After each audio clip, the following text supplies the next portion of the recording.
What do you think, Auron? Yeah, I'm pro. Like you have a situation where people do heinous things. You need a good deterrent. You need to send a message for those things. And like I said, also the indefinite incarceration thing, I think is often crueler, but on top of that is also extremely costly and unlikely to occur in the long run as societies find ways to release these people. Here's my question for you. How many innocent people are you willing to kill to guarantee you kill the bad guys? Well, again, this is always the question of all rule enforcement throughout all society, right? How many innocent people are we willing to lock away in prison? How many innocent people are we willing to kill? And the answer is you're always going to have fault. Any legal system is going to have some level of failure. I get it. But how many innocent people would you personally be willing to kill to make sure the bad guys get killed? Again, I don't have a hard number, but it wouldn't be zero. But it's greater than one. Yeah.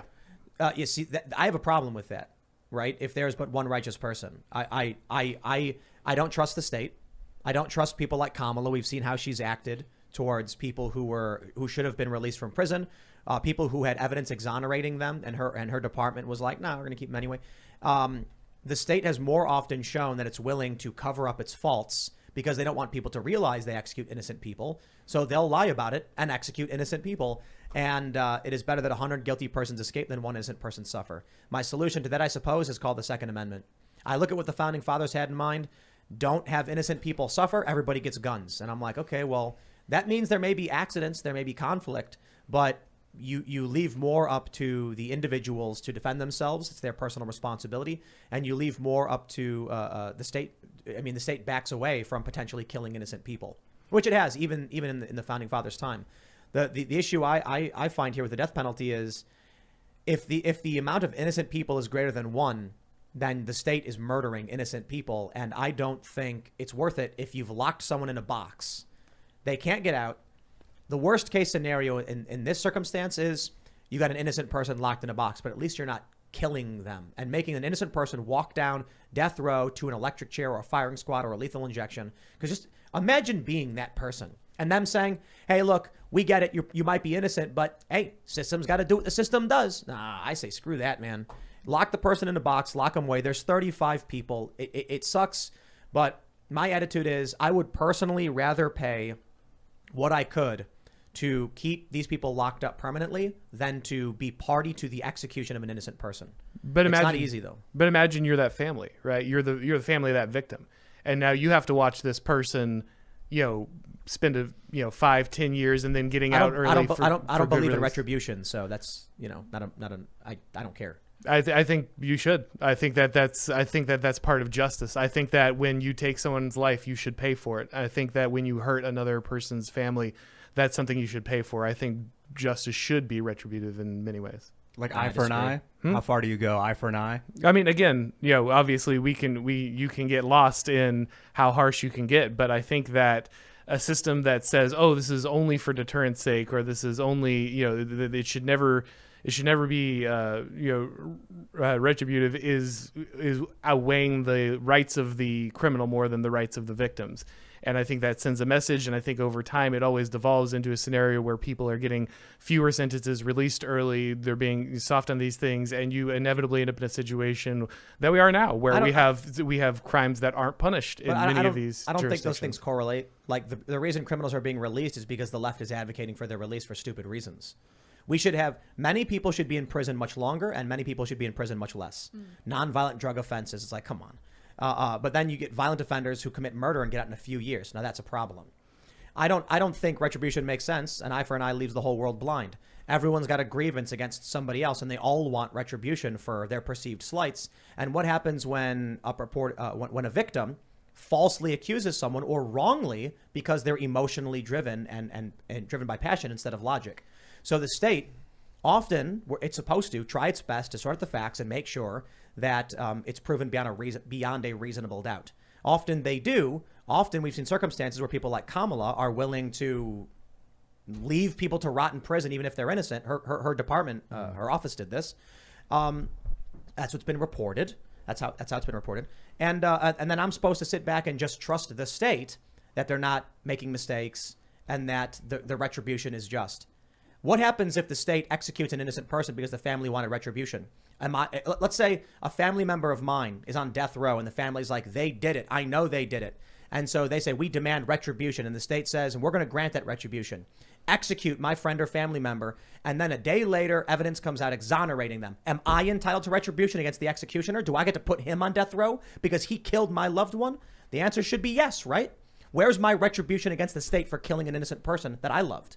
You don't get it. So the problem is there is no retribution. The state kills people to shut people up. They let rioters riot because they don't want to call, because they don't care. They put innocent people in prison in these riots. They arrest innocent people because they want to avoid riots.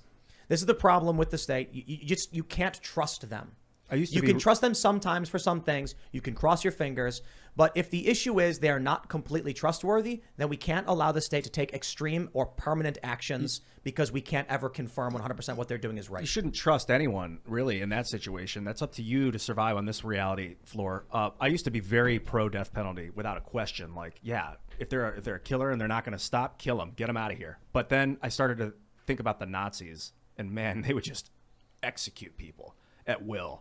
And so would the Soviets. And like, so I have a very American blinder on when I think about things. And Michael Malice has really opened my eyes to this, so, as well as Luke Rudkowski, coming from the Soviet Union. Their families are from the Soviet Union. It's like, yo, the state is not like the benevolent God that you think it is. I was really indoctrinated growing up. But wouldn't you say that different governments do things for different reasons? So like, regardless of how you feel about the death penalty, couldn't you say, well, you know, when Stalin and Hitler were killing people for bad reasons, that didn't necessarily mean there couldn't be good reasons for another government to do it. And again, this is someone who I've acknowledged I don't really have a fleshed out position on the death penalty. Could kill for a good. I think you could kill for a good reason, to be honest. There's a scaling question in the death penalty, and it pertains to war, right?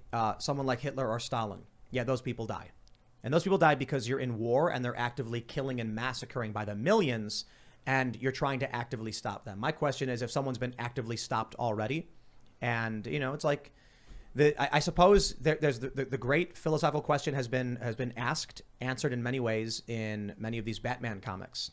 The injustice storyline. You guys fans of DC at all? Mm-hmm. You know, when Joker, depending on which version of the storyline, Joker drugs Superman kills Lois.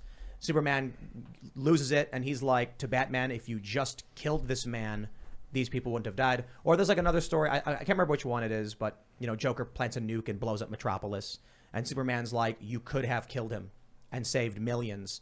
And then Damian Wayne, this is in the video game, I think it's from the comic as well, he's like, you've had every opportunity to stop these murderers, and you don't. Batman won't do it. And they get out, they murder again, and he's like, enough. And then the Justice League goes dark, and they're like just executing criminals and stuff. There's great philosophical questions about how to handle things. My issue ultimately comes down to I don't trust the state. I've seen a lot of people. I don't trust them. These big cities are run by corrupt lunatics, and I think Kamala Harris should terrify people. Yeah, we have laws in place, so you don't have to trust the state. You're supposed to trust the law. Yeah. Oh, he was about to say something. I was going to say that your first gulp of inept government will turn you into a libertarian. But I think at the bottom of that glass, competent government is the key. Because it's very tempting to say, when you look at a government that's corrupt and inept, to say, just get government out of everything. That's the easy thing, right? This is what the right has been doing and libertarians have been doing for many years. Well, just get my kids out of the government school. Then I don't have to worry what's being taught there. We'll just get my kids away from this influence, what happening in the media. Well, I'll just start my own business, and then I don't have to care what's going on with these things. Saying that if we just keep exiting each one of these arenas, that eventually, you will be able to solve the problem.